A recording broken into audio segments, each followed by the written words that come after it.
Fala pessoal, hoje a gente vai falar destinado ao público de educação física, né, a saúde, a sala de educação física, tá?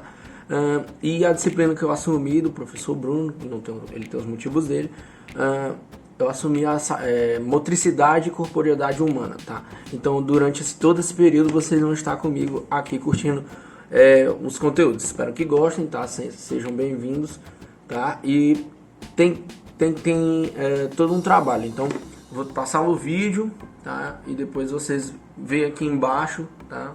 Se você tiver pelo celular tem uma setinha aqui do lado, se você tiver pelo computador, logo embaixo tem o link para atividade, tá? Não é difícil, é uma atividade simples, só para você ir praticando, para que no dia da prova você não se sinta tão pressionado por não ter visto nada desses tipo de questões, né? Então espero ajudar vocês ao máximo, tá? Estarei no grupo respondendo todas as dúvidas possíveis, tá? E o que eu trago para vocês é algumas perguntas hoje. Por exemplo, você sabe como o seu corpo trabalha? Não. E de que forma nós podemos entender o nosso próprio corpo em todos os movimentos, em toda a nossa sociedade, em todo o nosso planejar e movimentar e fazer? Você sabe como fazer isso? O que significa isso? Não sei! Pois não? Pois então hoje eu quero explicar para vocês os sinônimos e também o que significa a corporeidade e também a motricidade humana, tá? Então não perca por esperar, tá bom? Falou! Para começar eu quero falar sobre corporeidade. A corporeidade tem uma palavra diferente, né? A gente ouve corporeidade e tal. Se fosse para interpretar a idade do corpo e tal, mas não sei! Não é nada a ver, tá? Então ignora isso, não é isso. O que eu quero falar para vocês, a corporeidade é uma maneira que o nosso cérebro ele reconhece e utiliza o nosso corpo como um ambiente relacional com as coisas que nos cercam. Vamos entender isso melhor, vamos lá. Um atleta, vamos pegar um atleta de futebol. Não.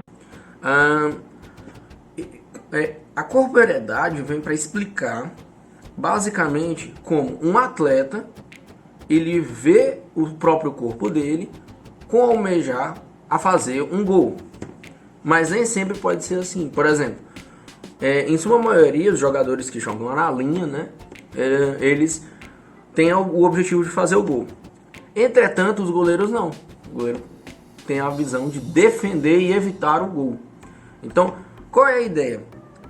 Cada jogador tem a sua função na sua equipe, mas cada jogador também tem um objetivo dentro do esporte, desse esporte, no caso o futebol. E como ele vê o atleta, ele pode se ver de dois jeitos. Por exemplo, se for a gente lá na pelada, lá que a gente não joga nada tal, e vai jogar, sei. A gente vai ver só como um esporte, um lazer, uma brincadeira. Então o nosso corpo, a nossa ideia é praticar para saciar um momento de lazer. Entretanto, um jogador profissional vê aquele corpo dele, aquele movimento, aquela ação dele como um objetivo de ganhar dinheiro, tá? Um objetivo profissional. Assim como a gente trabalha, aquilo dali para ele também é um trabalho. Então, a questão de seriedade é totalmente diferente. Então, a corporeidade, ela explica que o cérebro dele pensa muito mais rápido por estar treinado a isso, a realizar algumas jogadas, alguns tipos, e fazer o objetivo da sociedade, do esporte, que é ir lá e fazer esse gol, tá? Ou então evitar o gol, como o caso do goleiro, tá? Vamos pegar um outro exemplo, mais comum na nossa realidade. Quando uma criança ela está entendendo como pedir comida, por exemplo. Quando ela é lactante, lá bebezinho, qual o motor que age sobre ela para que ela faça isso? Ela tem fome e ela precisa comer, mas ela não sabe falar. Então qual é a ação que ela vai fazer? Chorar. Porque assim que ela chorar, ela vai ter atenção, e tendo atenção, a mãe vai entender que uma das possíveis causas seja a fome. Ah, agora eu entendi! Agora eu saquei! Agora todas as peças se encaixaram! Então, fazendo isso, a criança ela vai desenvolvendo esses movimentos. Por exemplo, o choro sem lágrimas, um esperneio escandaloso, tá? Então são motivos para que essa mãe seja chamada a atenção, ou o pai, tá? Tanto faz, para que ele venha receber comida. Vamos para avançando isso. Na criança já um pouquinho maior. A criança um pouquinho maior, ela também desenvolve alguns mecanismos, seja pela fala ou seja pelo dengo.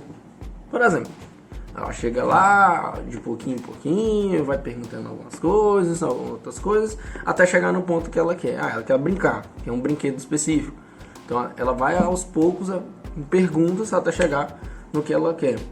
Os adultos, eles em si, eles já entendem mais ou menos como o corpo dele interage no meio, no ambiente que cerca ele em geral, tá? Tá bom. Por exemplo, eu sei que se eu caminhar daqui a Araguanã, quando eu chegar lá vai estar de noite, eu vou estar morto de cansado, tá? Por quê? Porque certamente eu entendo que o meu corpo ele tem limitações físicas, mesmo que meu cérebro consiga esse desejo, eu sei Mentira! que meu corpo não consegue.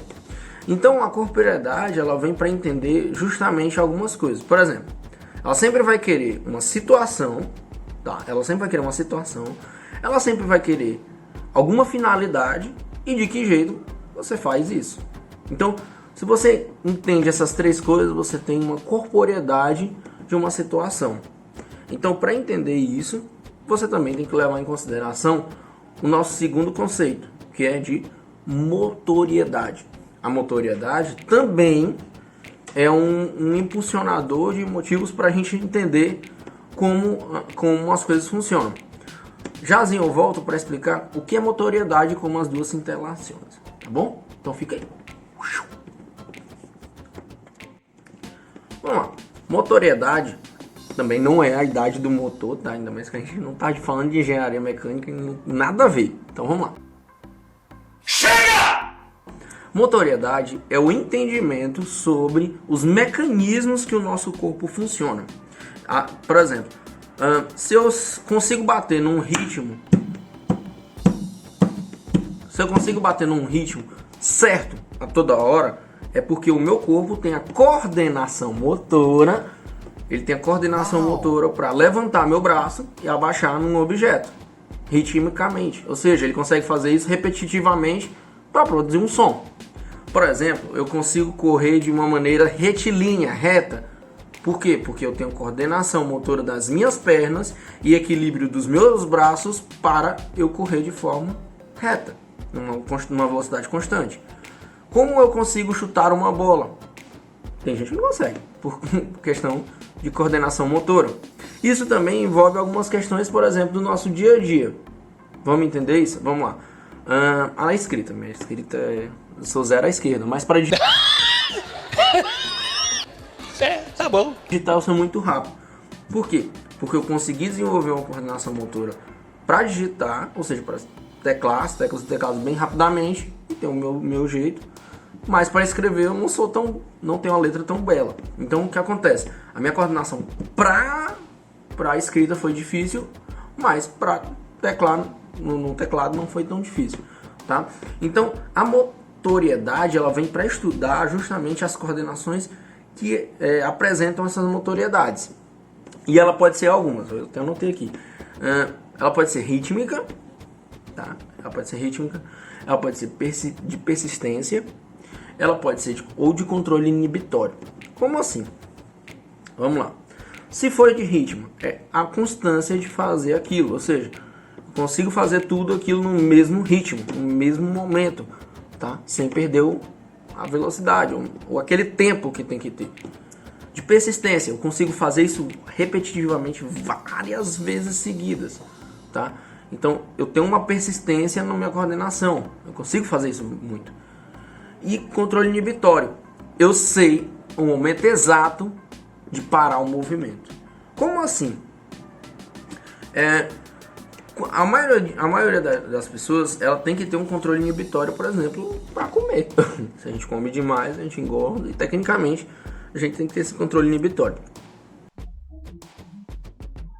Aham, sei. Mas a alegoria que eu trago da comida é a mesma de um movimento de corrida ou de luta e tal. Por exemplo, se dois boxeadores estão um querendo surrar o outro, né? Porradaria louca. O que acontece? Eu tenho também um movimento de inibição para que eu possa me proteger. Então, antes que o cara soque minha cara, eu sei me proteger dos murros dele. Mentira! Mas também, por exemplo, na hora vamos pegar o futebol também, é um exemplo claro. Para eu não estar impedido, tá, que é a penúltima, eu tenho que estar sempre dois jogadores na minha frente, por exemplo, se eu for atacante. Eu tenho que saber a hora certa de correr. Então, teoricamente, eu tenho a inibição do meu movimento de corrida, para que justamente eu não fique impedido, tá? Ah, agora eu entendi! Agora eu saquei! Agora todas as peças se encaixaram!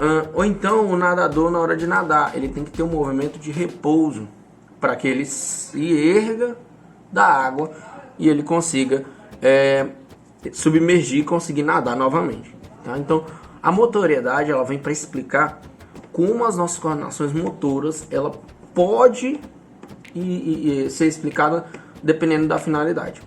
Então a motoriedade e a corporeidade, elas se juntam nesses dois fatores. Lembra que eu falei para vocês daqueles 3 motivos? Vou colocar aqui, ó. 1, 2, 3. A motoriedade, ela vem justamente para entender como essa pessoa desenvolveu aquilo. Então vamos lá. Vamos pegar uma situação de voleibol. Vamos pegar um esporte, né? O esporte é mais comum. Voleibol. Vamos dizer que uma pessoa que vai atacar lá na ponta tal, da quadra vai atacar aquela bola com total força, explosão, porrada, giba neles. E aí ele precisa executar um movimento. O primeiro movimento que ele vai executar é o de corrida, muito simples. Depois o de pulo e enfim o ataque.